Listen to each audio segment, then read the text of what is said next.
lot of people do it, they do it really, really well. It's not me. So when I heard about this, I thought, well, this is a great group. We're doing 100,000 poets around the world for change. What have I got? So I started flipping through my book. Well, there's something about things I want to change. I did write something. And I flipped through some more. Well, there's another one about something I want to change. I did write something. So let's hear it. One of the things I want to change is I want in the world less injustice, torture, and cruelty. This is called trial by fire. Bring yourself here to this sacred place, where reality is shaped and truth is born, where your life will be defined by facts and fears, fiction and fate, ignorance and irony. Inhale this meditative atmosphere, where the icons are free soaring birds, where the color of existence is the calm azure of the sky, where you can rest and float and breathe. Bathe in the coolness of the blue ether. Feel it soothe your skin. Or walk down the short hall and into the flames. We seek justice in fire that refines and cleanses. Surrender your naked flesh to the scorching and scalding and broiling. Scream in pain like Joan when there's no turning back, clutching a crude cross in vain desperation, gloating eyes rejoicing as your blood sizzles. Like modern Hebrew children when no angel came, like the people of Dresden and Coventry and Nagasaki. Planes into towers, torched villages and markets, incendiary rockets and napalm and necklacing. Arson nightclubs, charred bodies stacked against chained doors. Infidel roastings in Castile and Salem and Papua New Guinea. Feel the hottest horrors of hell, like every soul who dies in fiery agony. Or do not die. Stay in the heat forever, disappeared, nameless and alone, praying for the release of death that will not come. Endure the endless torture, the branding, the rake with hot irons, bamboo alight under fingernails, hands and feet buried in glowing embers. Who would not say anything to make it stop? But it will not. The cause justifies the means.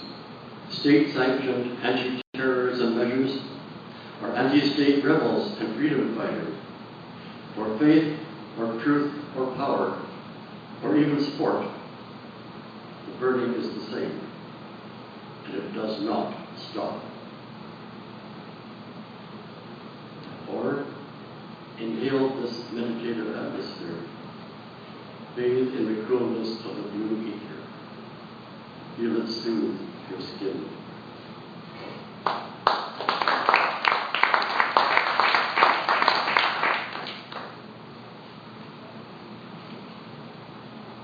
Another thing I want to change is pollution and the garbage stuff we do for this planet we're trying to live on. We're supposed to be breathing this stuff that's going around, and it's the first thing we mess up, so we can't breathe properly. I wasn't thinking of being anti-pollution really when I wrote this, but that's how it came out. This is called Smog Alert Toronto. It's the nature of things. Welcome to the big city. 2.5 billion people, what do you expect? We all have to get where we're going, and we need our deliveries. Life must go on, right? Breathe. I could do my part, I guess. I could take the GO train, subway, streetcar, hybrid bus. No trouble making electricity, it's just gas and nuclear. So it's all clean and green, right? But I'm in a hurry today, can't be helped. Dan Gardner construction, Don Valley congestion, bilging diesels blocking the lanes, cyclists with face masks. Breathe. Maybe I will red rocket next time.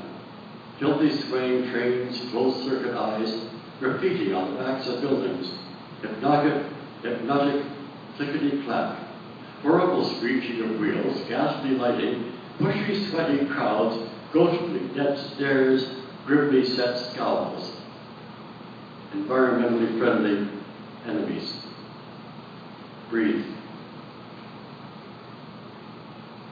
Young Street closed and the Union Station shuttle bus is running. No problem, just another summer suicide. Can't be helped. A mere hiccup in the nature of things. Breathe. Hot, humid, hazy. Air quality index on the high-risk range. But it's nothing serious, happens all the time. It's just the weather. Low pressure, most likely.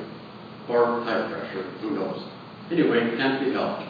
It's the nature of things. Suck it up. Welcome to the big city. Breathe.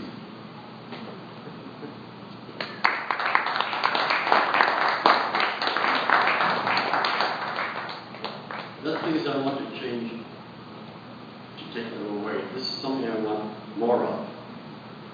I want us all to have more imagination, more ability to do for impossible things and make them happen, whatever the consequences. We don't believe in ourselves nearly enough. This is called quest. Come with me on my quest. We have nothing to lose but life and its shadows. Come, cross the wintry North Atlantic in a birch canoe, tight sewn by native hands. Old now and cracked, but surely sound enough to crest the white-capped waves and skim the troughs, to save the world. The stormy ocean drowns our petty craft. Titanic sails, 3 men in a tub float by. We navigate canals of Mars, unfettered. Come, brave Sahara's unscorched sands on a dromedary, worth gold when she was young, old now and lame, but surely strong enough to plod the dunes and trek the endless wastes to save the world. A sandstorm buries us in drifted mountains. El Lawrence rides, blonde desert nomads soar.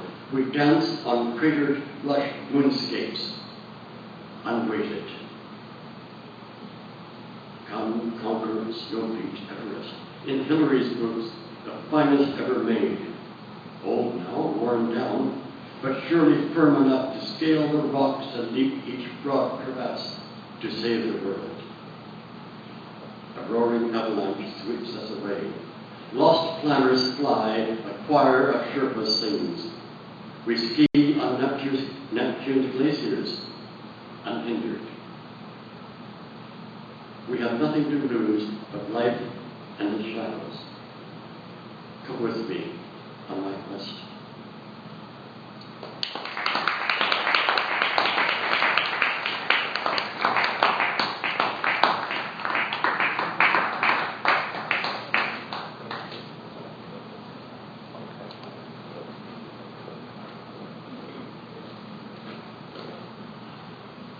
Okay, my name is J.D. Kruger. I run a production company and publication house named Green Line Productions, a publication. Put together a film recently called Requiem for Sammy Yatim, Stop the Killing, which is about the murder of Sammy Yatim, funded on YouTube, please, because it tells a tale about police brutality in Toronto and their murderous inclinations. But I'd like to just read a prose poem that I wrote called A Ladder to the Stars. In the recesses of the mind, Narcissus and Echo tell the tale of the shapes of splendor, soulless. Epistemology and ontology beckon. How do we know what we know? The being that becomes and enacts itself through every thieving enterprise. The common sphere relates the common strife. To know thyself is the greatest battle. That selfish activity that guides the world through thought must cast out the devil before any further guidance ensues. The greater self, the collective sphere, is true, good, and beautiful only when the forger of a stronger self is unified with Christ. That mercurial entertainment of the Platonic mind recalls that first and foremost we are thinking beings, and the thoughts that we embark on must be transformative, be it through the writing process, speech, music, or action. So do thoughts shape those that shall stand upon my shoulders in a quest for future prosperous posterity. And time shall tell that soon 100,000 men and women will be perched upon my shoulders to reach the sun and then beyond. But what a weight of gravity that they must burden me down and shape my carbon body to the earth one day. Those children and their children's children will and shall create a ladder to the stars. This is the singer's task, to enchant an audience, is merciful in its humble offering. What is a man? A hand that sets to sail upon the seven seas, and in the winds and zephyrs of desire breathes the soul through to the sails of liberation from the land to which he's bound, and with but a voice that breathes the soul into the hearts and minds of an enchanted deck of archetypal brigands steers the course towards a better tomorrow. What a piece of work is man, a sailor that shall shape the knots to tie the ship upon the dock and anchor down upon the bobbing seas.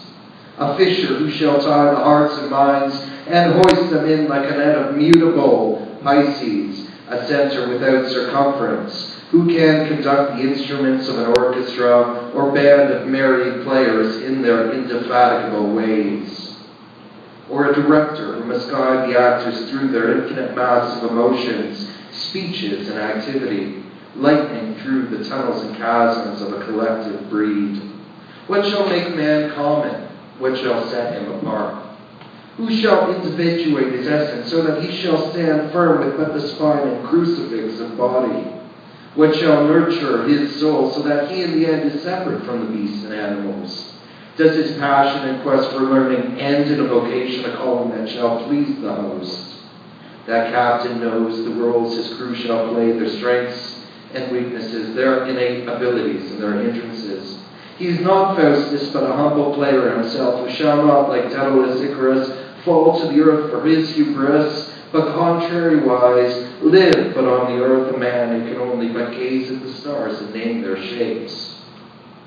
Perhaps this manifest destiny shall enable one to gain some humility and grant him on the earth as but an electrical current, who in lightning will submit to a charge and assume his true shape, a bolt of lightning that shall touch the zenith, if but through language, story, image, music, and activity of every specialization.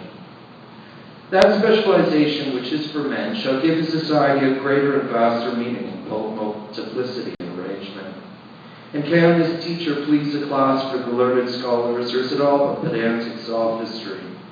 Shall we walk together in the park with our Socratic dialogues and inquire into the states of souls who are forever locked in battle through debate and discourse? Or shall we falter and get blocked from advancement through the idle bickering of the mind? Who has claimed his place so that with positivity we shall once again advance in linear fashion, one direction to maintain that being in time to which we all must eventually submit? History, Professor, history, and hence the future. There is no backwards gazing in his path, but a narrated existence that only the real gods can know. The gods who look down upon us as if from Mount Olympus and see our toiling like ants upon a hill. Are we even that industrious, working in orderly fashion, without regression or the retrograde motion of Venus? For if we love, and we but do, then it should be in the nurturing of the soul, where we must condition our children to first inquire and then act with speed, progress, and conserve. Namely, that narrator is far beyond this man's path. He can know no omniscience or ever-presence. He will know not what his neighbor does, not to the thought, speech, or action in the privacy of his den. His public activity is but one truth. His private life must be that secret of the Christ, who permits the Savior to don the cross itself. He can only listen in with quiet intent in the shadows across the hall or across the globe, and yet his guidance truly too has limits. Perhaps a positivity of that saving grace to know when to hold the cards, when to gamble, and when to fold, but I digress. Man for me is not a gambling kind, but more of a gardener who tills the earth and permits the young flowers to bloom, who takes his chance when to entice and when to push another away, a woman or a child. Our resting days are through. It is that young and russet spirit that can misdirect the crew. Let every man not be an island unto himself, but let him not dig so deeply into the soul of another for to harm him. Not every man plays father, not every man plays son, not every prodigal son can return from the journey, and not every profligacy can be redeemed. But what is done and can only be renegotiated through the discourse of man. Let not a witness harm your progress. Let not a spy invade your privacy. That like-minded home that we share, a globe contained in a corner of the universe, represents that man is but a microcosm to that macrocosm, and perhaps all thoughts are sifted through the minds of all men. O wise one, guard your thought and speech so that activity of the society can continue with the progress of the economy. Very little gives me right or reason to answer back a student, an audience member, a friend or adversary, but I shall listen to and take my part. For every linguistic act is magic, and every act of magic, with a K, involves transformation of the self and other. For even if the best have come to me, the embrace of a president, the ghost of a great author, a rock star, majesty, or foe, I must do my best but to listen when he does speak, and yet to absorb what he says, so that his ghost itself will not forever wander the spiritus mundi of the planet unfulfilled. Even ghosts must rest. Is this dome of stars a collective blanket that lights the night sky so that a navigator can guide his journey by the mark of the constellations, Polaris, the northern star, who have existed beyond that mortal life that is but sacred if but brief?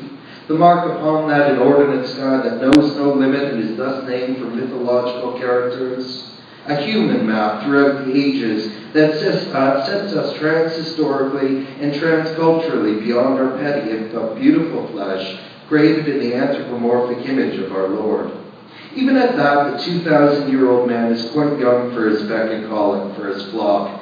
2,000 years is but a short time in the 15 billion years of this vast universe. And the life of one man, 20, 40, even 80 years, is but a speck of dust to the stars. There is nothing that Ozymandias knows eternal. Even empires crumble to dust. Like the page or silicon will too decay. Buildings fall and mountains erode. There is no eternal. Ideologies wane, and there is no statesman whose tomb itself shall not be but the stepping stone of another birth. But man, the necromancer knows, the soul itself is eternal. Not that it should receive a new body, but that it should remain in the spirit of the godliness of the human breed. Even that old BNS, blessing curse, proves that there is eternal life. For now it is over, there is a miracle, and I, like thou, must go there and humbly submit. For this man must have his humility, and all arrogance is shorn off like the husk of a corn. Okay, I'll stop it there, and I thank you for your attentiveness. Unfortunately, that's not the full speech, but I do thank you for your time and listening. And if you'd like to find my novel, Hunger, it's on Amazon Kindle. The Magician with Thief is at Volumes Direct, and I'll soon be releasing a poetry collection called Open New Well. Thank you.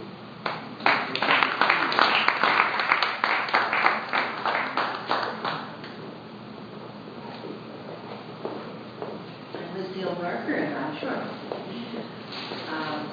Recently, most of what I've been having published is in fiction and creative nonfiction, in other words, lying about your family.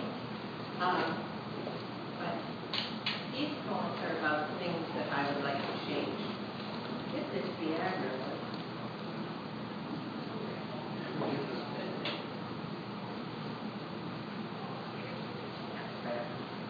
Anyway, I work in a home center where there are dozens of young people who have great educations and no opportunities. And it's in a former industrial area. I don't mean it actually. And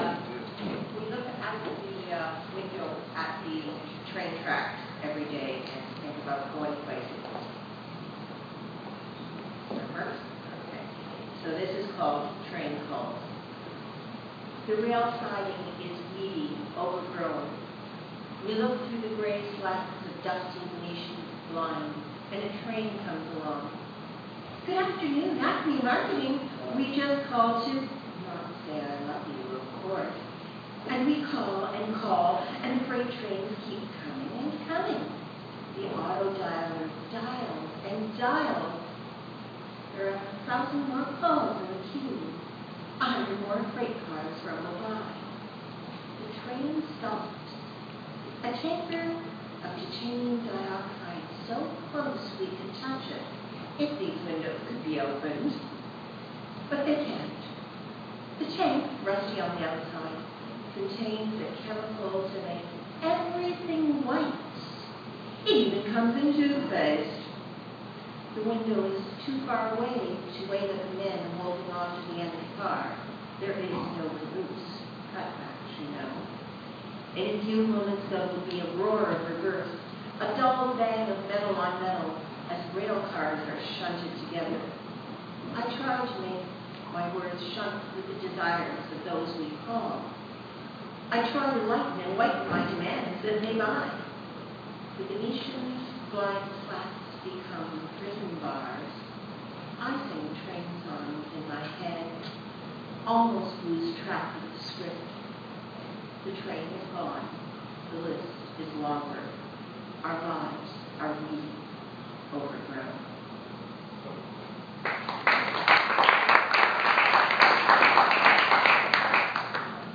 One of the other things that I do less of is the 11th month of the year, and somehow going October 32nd, October 33rd, October 34th doesn't cut it. This is called November. 11. Such a strange number, uneven, indivisible, rhyme. Not the full darkness, not yet. The orange and black of Halloween is over. November 1st, All Saints' Day, the Day of the Dead. The good guys lost. A smoking sun, not time for the new year. Peaceful poppies like bloodbursts on the chests of those we didn't fight. The very pins that hold them now seen as weapons. November is the most paranoid month. May flies, June bugs. November is a cockroach skittering across a dirty kitchen floor. Cupboard doors hanging from hinges, shelves bare. November is a black and silver scaled snake who will try to crush you. November is the snake that will stick poison in your eyes. It will hypnotize you with despair. Grab it by the tail and shake it to break its backbone. It will shatter into icy glass and pierce your heart. You will be paralyzed until the solstice. November is the month when you remember funerals, when fall fashions turn to peasant black, serious mourning for Persephone. Too late to plant bulbs. The dead leaves are crackling under your feet, like all the hopes you had in April. They have become dust, something to be swept and burnt, not even clean enough to mulch new growth or dreams. November is an abandoned car in a vacant parking lot, yellow violation tickets under a windshield wiper whose rubber has rotted. Flyers from businesses that have closed under the wiper on the passenger side. The car has probably stolen, but no one has reported it missing. November is grit on the civilization of a deserted street, a grinding away on the streetcar track. October 32nd, October 33rd, October 34th. Well, that's not going to work. November is looking up at a condemned building under a grave, condemned in the sky. Start practicing Christmases. Pray for someone to have an early December birthday so you can celebrate November's departure without looking like a fool huddling near the fire.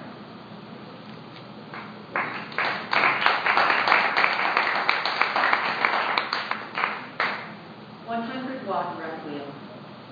The light bulb burned out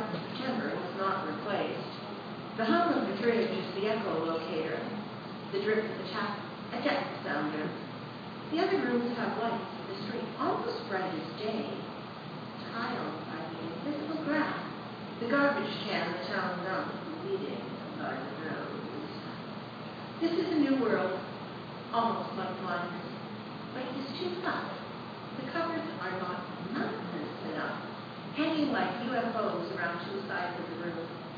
The black table, even darker than the rest of the room, is an uncharted island never explored, with tiny trees of empty spice jars, old bottles with no messages inside, empty cracker and cereal boxes.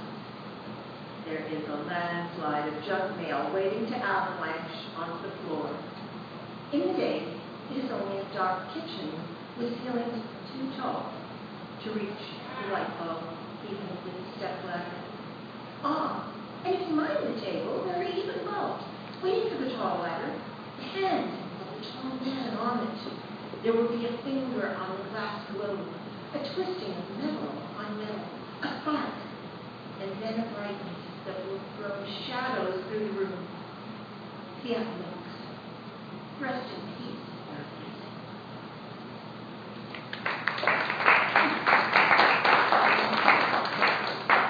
And of course, the obligatory love poem, because that's all that's going to stay us in the end. Remembered kisses. There was one lover whose kiss was like a dying pen. There was nothing left in there, no matter how hard you pressed. The emotion skipping by the dime store ballpoint. Sometimes I didn't know it was the last kiss. The pressure would linger like a bad blood pressure cuff. Sighs home, and then it flatlined. There was one so spiteful that I thought of Judas, although we had never been in a dark garden. He looked at me and asked me who I was thinking of. Peter, I said calmly, and he looked so puzzled. I knew he would not have understood Judas or even Barabbas. How wanted a high priest ear cut off in my honor? I don't remember our last kiss, just the anger. All those days when my lips were sandpapered with words, braided with rasping grinder wheels and stains. Some winter nights I dream that we are still kissing, but you are bending over me, a walking corpse. I wake to the window's icy draft caressing me. Backstage at a club, I remember you grabbed, held me so much tighter than stage fright ever could, released me to a place where applause was almost love. Now when I kiss my true love goodbye each day, I close my eyes and imprint the loveful memory. I know he will never desert me, unlike you. This is a man who was born to be faithful, gives me a kiss as he drives me to the sunrise. But I hold each kiss close, just in case. Just in case.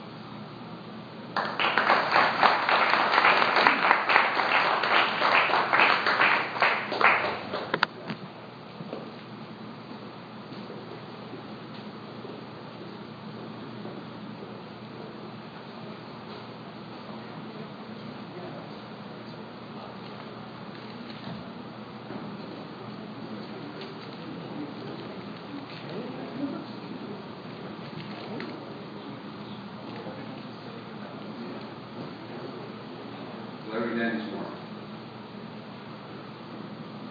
This is a short story about giants.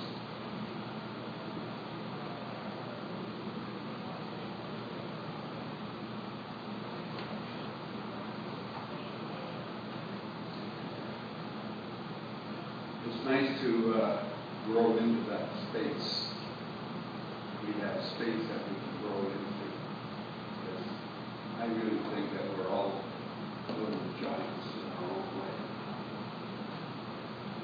So it's just a story about one, or maybe two, or three. The house creaked and moaned. The windows, once square, now or two, not true to its frame, swung relentlessly to the grunts of the wind. Then suddenly all was calm. Father broke the deathly silence by raising his voice. Look at what that kid has done. Mother quickly retorted. He's just a boy, Father. He doesn't know his own strength. Very well, Father reluctantly agreed. The chimney pouted with a plume of soot. The boy had squinted through the window to the heart of the matter. His eyebrow like the tree brimmed and scarlet in the distance, his blue eye clear and deep like the round of the glacier lake. When he stood upright, the indigenous forest was a garden patch. Come with me. I wish to show you something, Mother, the boy requested. Mother, raising herself from the comfort of the padded chair, placed her knitting aside as she went without hesitation.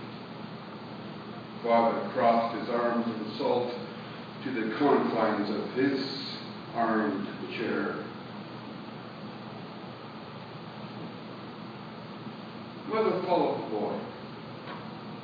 Without realizing it, she had stepped across continents as if they were stones. The boy happily ran ahead along the sidewalk of dusty starfloor. Upon the tilted rim of a galaxy, he paused. Mother there recognized her size to have grown favorably. Hand in hand, they stepped home gently as giants over the sunset threshold. As a shower of midnight lights faded, the day of promise was imminent.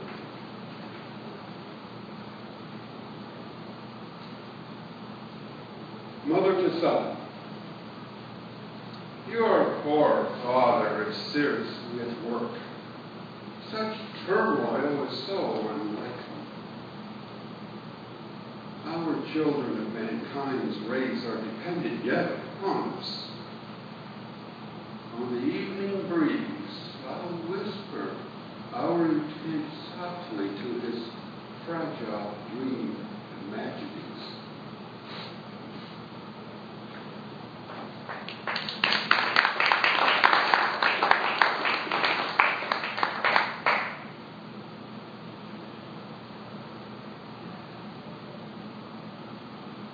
I don't like to say too much about things, but boy, there's certainly a lot of thinking of how we can fight people.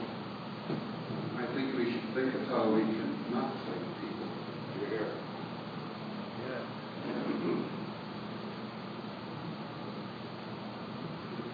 This is a monologue.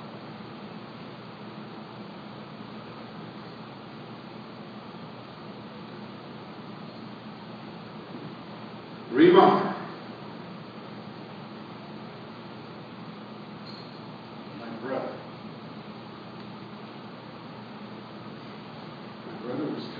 Just like this stressed in war.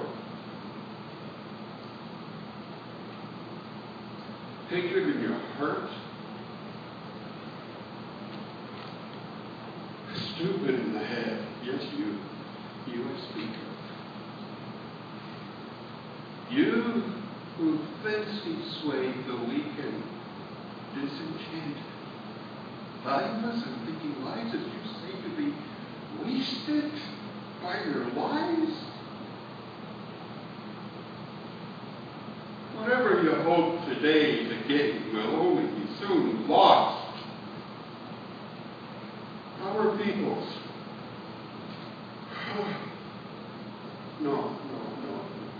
Our people can build a great civilization which will reach proudly into the future. Let them show war. Can you not hear the sounds of buying and selling in a great square? Can you not see mansions skillfully laid upon the palm of the plain, and godly persons about the streets? Or do you wish that our wives and children live in fear and sorrow? Look at me. Look at us. We are not the enemy. You are impelled like a frenzied animal. If you choose to destroy the subject of which I speak, death will be yours always. You will not stand before us. We have a city to build. In the strike of the sword, you can change.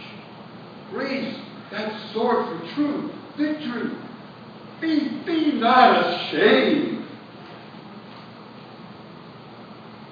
Be ashamed if you should spill thy father's blood and be washed from all fame and glory.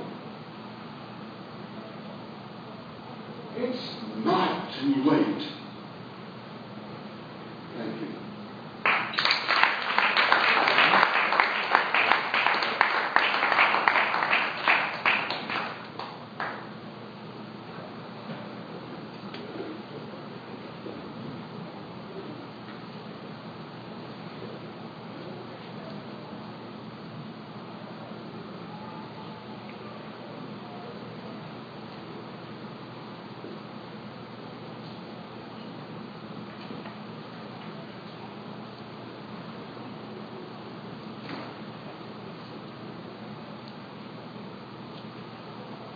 Hello? Yeah, okay.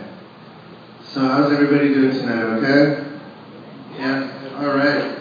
My name is Salnek, and I started writing poetry about 6 years ago in between giving free haircuts in Mexico City, in a part of Mexico City called Isabella Católica. And I just fell in love with it, so I've been writing ever since. And every year I write poetry just for this event, just about things that, I'd like change and everything like that. So we're going to start off, and here we go. Maybe I'll start off by saying that the first one I'm writing about is just how things just seem to keep getting worse, right? And I'm a little bit frustrated about it, so here we go. Things have gotten worse since I started my stand, while I clench my sign so hard blood droops from my hand. And the deaths are getting more grotesque. Where do I start? What do I protest? Politicians' neglect, incompetent media, and am I the only one left still worried about Syria? And I think we need to set a plan so girls can study safely in Afghanistan. I don't have to worry about militia. And why are there gays being tortured in Russia? Homophobic shootings. What the hell is wrong with Putin? And don't forget about Egypt and the Sudan, where people are losing their lives. And hey, Washington, does everybody really need 5 guns and 4 knives? Like, I'm stunned. How does the mentally ill keep getting a hold of guns? Since when is safety less important than emptying clips to have fun? What do we have to do to show them? Oh, and what do you think about Edward Snowden? Should he be behind bars with broken bones? Then what about the government that's tapping our phones? So hold the phone to the heavenly kingdom, especially when adopted parents are raping children, and nuclear threats are ever building, and militaries keep on killing. What's next? Holy Fukushima! And don't forget about Iran and North Korea. with my head spinning and people telling me to shut my mouth. And when it seems like things are going south and everything's messed up, people like us must never give up. As hard as it rains, we have to push for change. Thank you. This one's kind of like the continuation of the last one, just more of like when I talked about us. This is called Who Are Us? Who are us? We are people you can trust. We help strange old ladies onto a bus. Around small children, we do not cuss. When it comes to helping friends, we're not lazy, and we'll take time out of our lives to help find a missing baby. We give money back when the cashier makes mistakes, and we will always help neighbors unload heavy crates. We are the kids in high school who stick up for the gay and nerdy, and don't treat people different if they're ugly or dirty, obese or disabled, and don't care much for insulting unjustifiable labels. We are the poor that work hard and refuse to steal, and we always give customers a fair deal. We donate and protest, and always push for a fair contest. We also have no problem sharing credit. I think it's time to start an epidemic of smiles and good deeds. It's time to also think of others' needs. Come join us if your heart's not made of ice. All you have to do is be nice.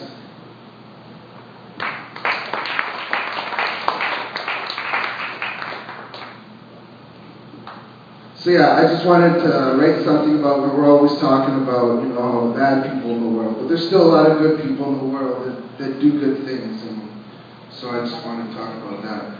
Now, this one's about something that I think that because of everything else that's going on in the world, that people are forgetting about some things that are still heinous crimes and it still affects a lot of people, millions of people around the world, and it's sex trafficking. So this one's about sex trafficking. She doesn't know what day it is, or maybe even the year. All she knows what her job is. He's made it very clear. Getting raped by customers, so much she has no more tears. And when she hears the other girls, she has to hold her ears. Her only crime was being poor, and wish she never ran into that man at the store. Now he gives her up to 50 customers throughout one day and night. And throughout the months, she's learned not to fight or bite, because they will beat her with sticks and give her smaller food portions. She prays not to go through another home-style abortion. She's a young girl that has seen so much evil and has lost all faith in people. Bad men is all she sees, and she hopes she gets out before she dies of an STD. How badly you're abused, these men are not sorry.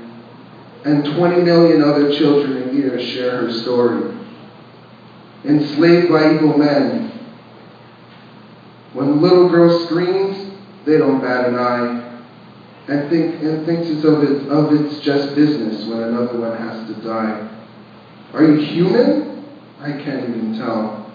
But for you, I hope there's a special kind of hell.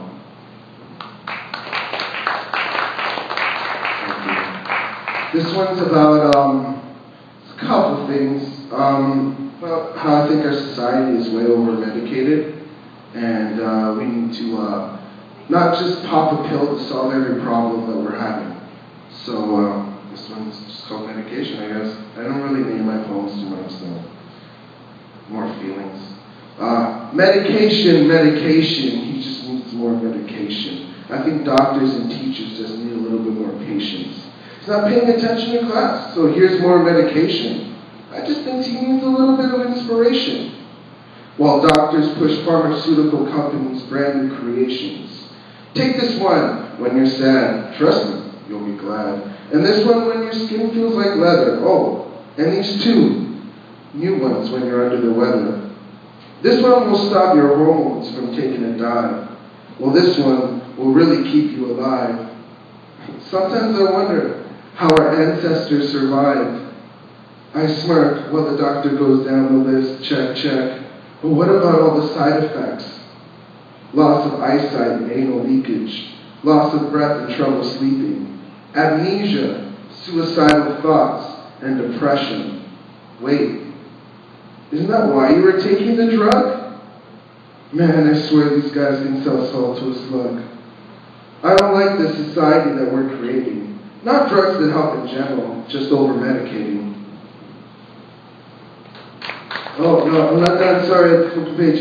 I don't think the medical profession is failing me. I just don't need to take a pill for every little thing that's ailing me. I don't want to start a revolution, but instead of medicating your problem, find a solution. I'm not saying they're bad and should be wiped away like a stain. Just our society should learn to take a little pain. How was your time on your run? Am I good? Okay. I'll do one more that I didn't have time to do last year.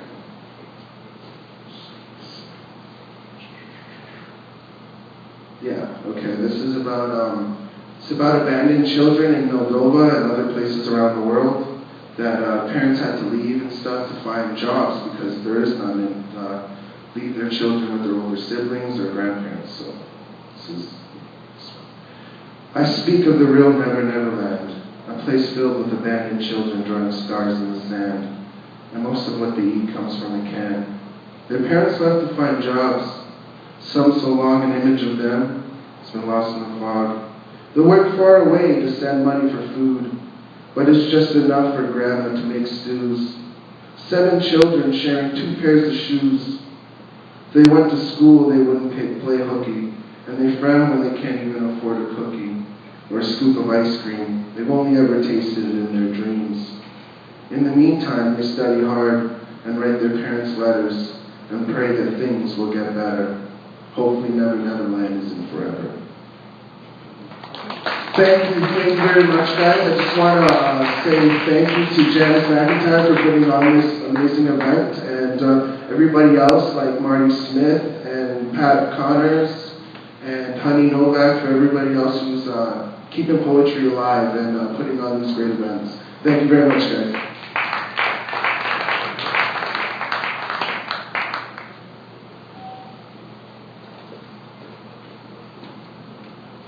Is there an Ed Bose in the crowd? Ed Bose? Okay.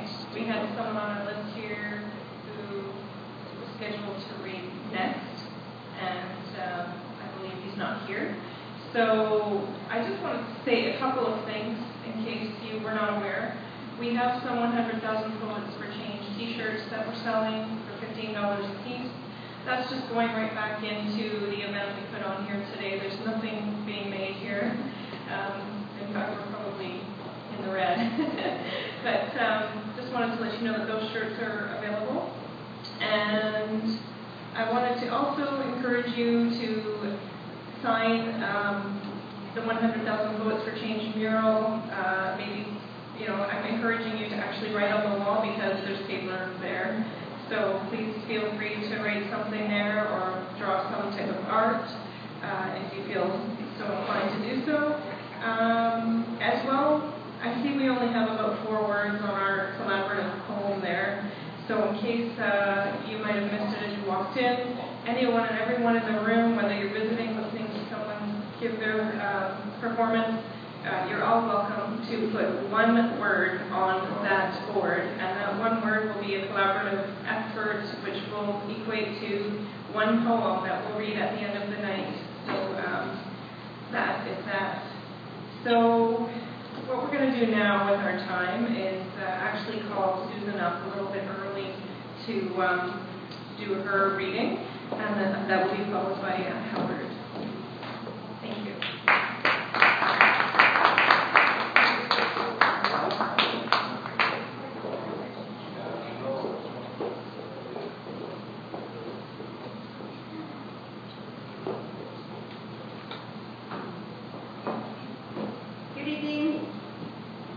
Thank you, Jan, for having this wonderful event. Thanks for the great t-shirts. Really love them. I didn't write any specific poems for this event, poetry for this event. What I have done in the last month is done some interesting research on an alternative practitioner in Japan. I'm an alternative practitioner. I do Reiki and acupuncture. And This gentleman in Japan, his name is Dr. Emoto, in 2004, he did some research on water molecules and how our thoughts and our intentions towards water is actually palpable. And he freeze-dried, for instance, there was 2 glasses. One was blessed by a Zen Buddhist monk, and the other one was given thoughts of malintent and anger, things like that. So he took a molecule or 2 out of the glass that was blessed by the Zen Buddhist monk, and also a couple out of the ones that were angry. The ones out of the Zen Buddhist monk glass were amazingly symmetrical, like snowflakes, absolutely beautiful in design, and altogether the ones that were full of hatred and they were in disarray, they were messed up, they were horrible.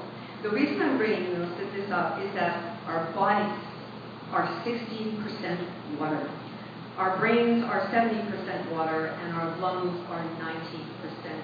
This guy was proving, Dr. Emoto was proving that our thoughts, our merest thoughts and intentions have a bearing on water, which we are made up of. So when our thought patterns go out, when we're thinking nasty thoughts towards anything or anybody, they're causing disarray.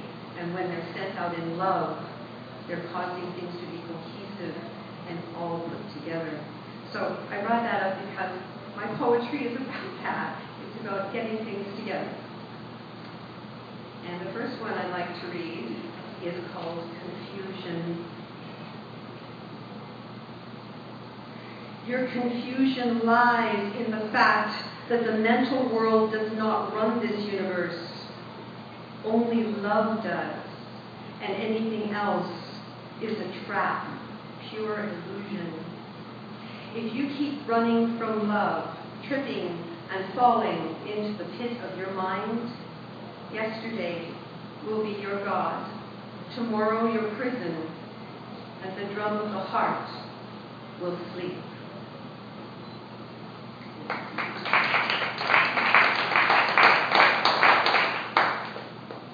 I'd like to say that in the last couple of years of becoming a poet, it's changed me. Everything I've heard of other people being up here, what their opinions are, what their views of the world are, that has changed me as a person.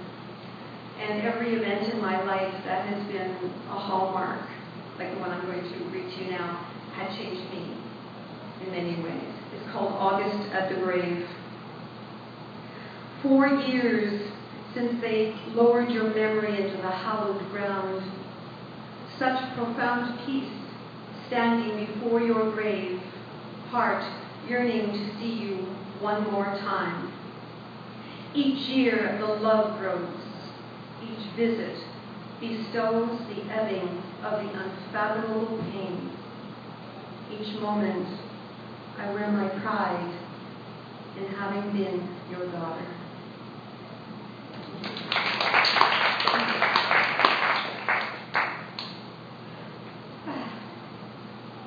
I've written a new poem being influenced by our fall weather. Anybody who knows me knows that I do not like wasps. I find them, I'm afraid because I'm afraid I'm going to get stung.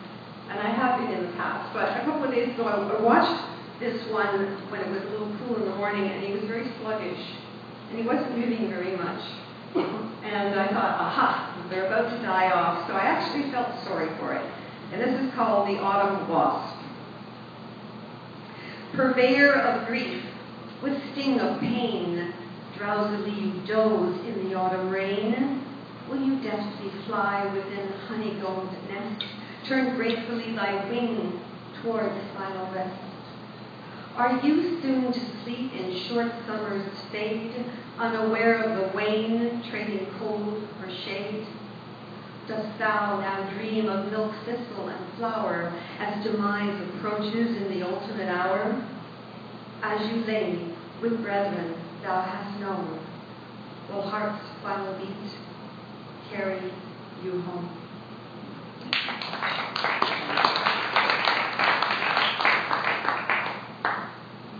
And I don't usually do slams. I've got one.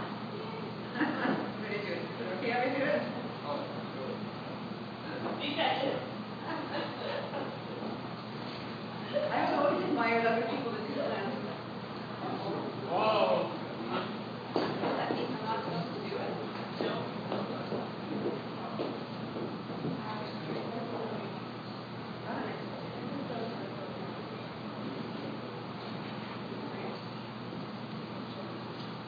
Sometimes emotions are wasted. One of them is regret, because you can't change what happened.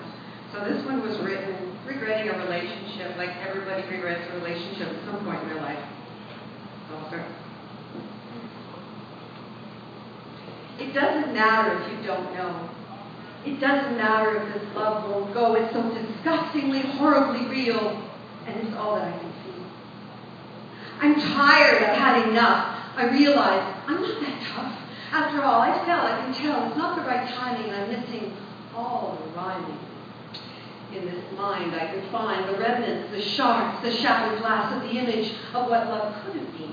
But it was seen as being weak and meek and wrong, a misplaced song, and even unerringly strong. Wicked, this stain my pain while I feign interest in all around me, while I try to find me amidst all this confusion, sheer illusion, a contusion, flighty bruises, and twisted heart that fell apart. From the sheer power of this torrential shower of misplaced signals and signs, which could have been divine. But it didn't make it.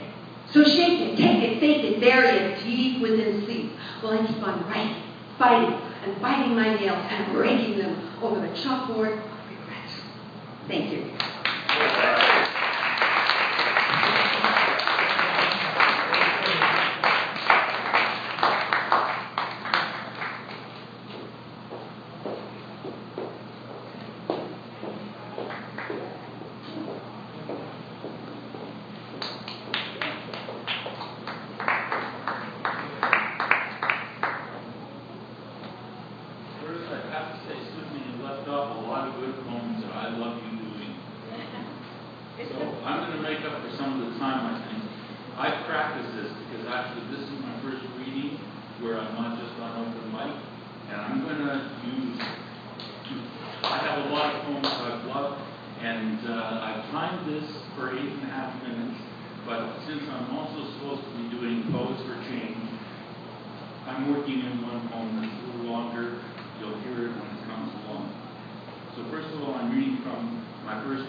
He raised his arm. He raised his arm and hammered a spike. He raised his arm, fell the blow. He raised his arm and fed his children. When he could raise his arm no longer, his children raised theirs, established peace, and fed the hungry. They then raised their arm and hammered a spike.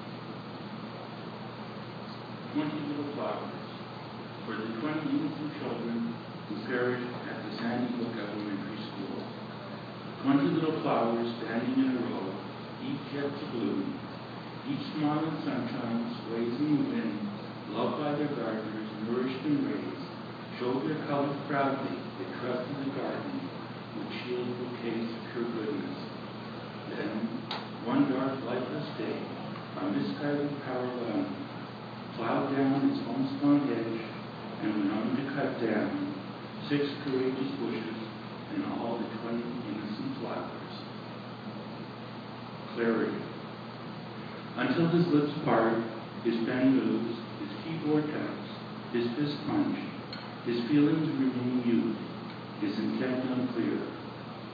Then the fog lifts, the light shines in, words are uttered, his desire becomes clear. She raises her pistol in reply and forms her non-verbal theory. A gunshot, the last word. Leave it at the door. Remove your shoes when entering. Who knows where they've been? Take off your coat and hat, my dear, and spend the night with me. What's that fear you came in with, deluded while you see me? I'm here with love and caring, and hope for trust in me. You think you need a telephone or hours with TV? Don't bring your worries in here. I want to set you free. There's a wicked wind blowing, let it catch and hold and grab your worries as you enter. There is peace at home to have. Leave it at the door, I say. Don't bring those dark thoughts in. Your martini is stirred and ready. Douse your cares with London gin. Failing alcohol, drugs, food, and idle chatter, calmly write down what you fear and analyze the matter.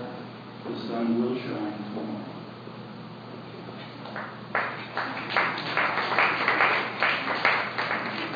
Night walk. When the moon rises and sidewalks cool, the smell of cut grass and sweet flowers linger on the welcoming air. I walk unfettered on the empty, darkened streets, undisturbed by chatter, time, barking dogs and cars. Alone in my thoughts, escaped from work and heat of day. Only the lights from the heaven above and hushed lampposts below disturb my serenity to light my step.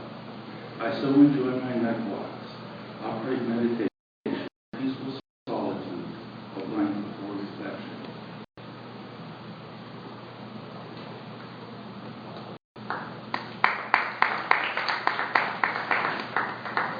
Twinkle, twinkle, can cry ye, you're a diamond in the sky. Men died for them, engaged by them, hid, war, and swallowed them, bought, sold, and treasured them. We cut all shapes and clarities, most precious, strong, and pure. The maiden never would accept zircon's glass reports. Diamonds had been scarce and rare until man's snooping telescope revealed the dreaded fact. There's a whole planet filled with sparkling rocks. Planet 55 can cry ye. But don't forget the planet's 40 light years away and snug and warm at 2150 C. Should they find a way to harvest the rocks by crafting new craft, grooms will cheer and give their intended a handful of gravel. Maybe there's a galaxy of accessible oil out there. And that was previously published by the International Lucile Poetry and Order of Kid. Have faith.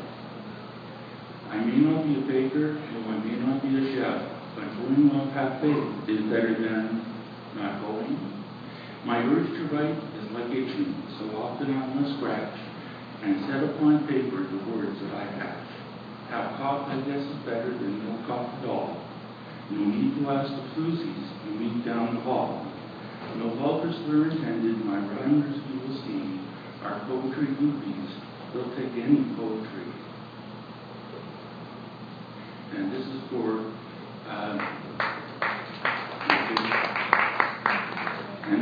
Poets for Change. Rein in speech, rein in free speech. In this country we get freedom of speech, limited only by certain conventions. No controversial or off-colored matters can be spoken, can or should be spoken. Ironically, you can discuss the weather and things of little consequence. Small talk can deaden the spirit and torment one's intellect. Paradoxically, this freedom of speech protects the bigot, racist, and deviant, allowing the spew of hate, rumors, and vicious lies by empty-headed true believers and corrupt antagonists, protected by nearsighted civil libertarians who cheer the freedom line at any cost. Law must evolve to protect the peaceful members of the human race and restrict or punish all violators of free speech rights before the internet protects the machinery toward evil on a quick and massive scale. Curtail the child pornography, hate, bullying, and infliction of defamation before the devil converts man's advances to tools of chaotic destruction.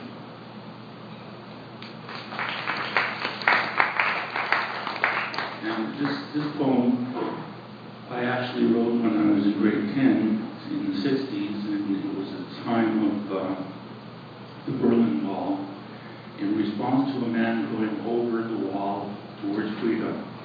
And it may resent many victims, rest in peace, called to freedom go. And the only footnote I had is the 10 digits spoken of are the 10 toes of an individual who's running. Float over the wall, glide past iron poles, mount the wild 10 digits, move to daylight. Flee, leave the concrete floor, scale the wall of wheat, jump the light of light. angel of death be gone. Kiss the wind, latch on, spring once away. Rush and jerk on, shock thee thine eyes. New strength forced with strained wings, rush. Flesh red and wet, muscles bear the burden. His mind is beyond this, body but fit. Where can I take him when his body has quit? It has come upon him, turning the searchlight he sees, entering to count 6. Then 1, 2, 3. Upon the concrete lies a man. He did not make it to that land. The blacks have made it. Is that a fact? The Jews have made it, but don't look back.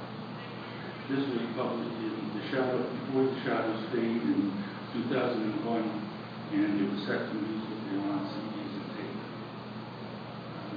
Blame that apple. From time immemorial, that apple being to blame. The serpent done bird Eve. Sleeping Beauty ate a poisoned apple, and yet an apple a day keeps the doctor away. America loves it, mom and apple pie. The Beatles chose the apple label. Steve Jobs sought to put an apple a day in every home, be it computer or phone. With all the fruits we could reflect on, the apple is a fruit that caught our eyes and holds our interest. It's our choice, temptation. Who made the apple anyway? Which way back to Eden? And thinking of Susan's poem on water, my story, I'm going to read you this one. Guided stuff, snowflakes. Movable by man's effort and directed by machines, able to yield pleasure or pain, tied to religion and man's delay, giver of shelter or death. Yet, when the sun beams long and high, the flake, once individual and unique, changes and flows with gravity, joins its kin, sheds its ego, and with the others is absorbed into the greater whole, and is no more but quantum energy embraced by the whole ocean. Gracefully as a caterpillar, with our senses and in awe, we are embraced by one shining light.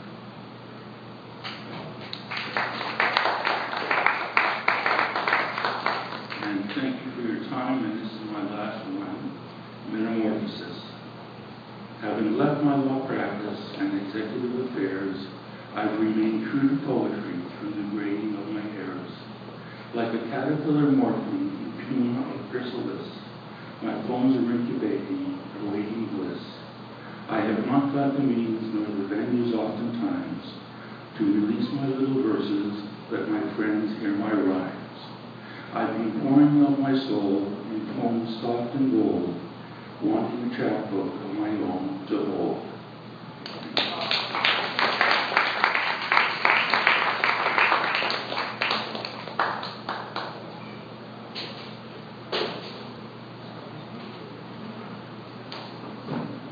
Okay, so things are moving along really well.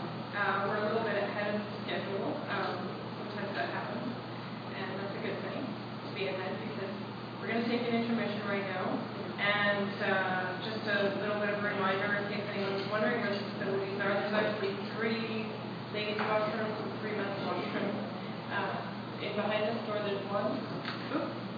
Outside this door to the far right is another bathroom, and then over behind the bar there's another bathroom. So this would be a good time if you're hungry or thirsty or you need to go outside and get some air. This would be a good time to do that. Some of you would like to take part in some smoking. Be my guest outside. Then we're going to start again after an intermission. There's quite a few of us still yet to read. And during this bit of a break, we're going to be playing the film Poetry in Motion over on the screen here.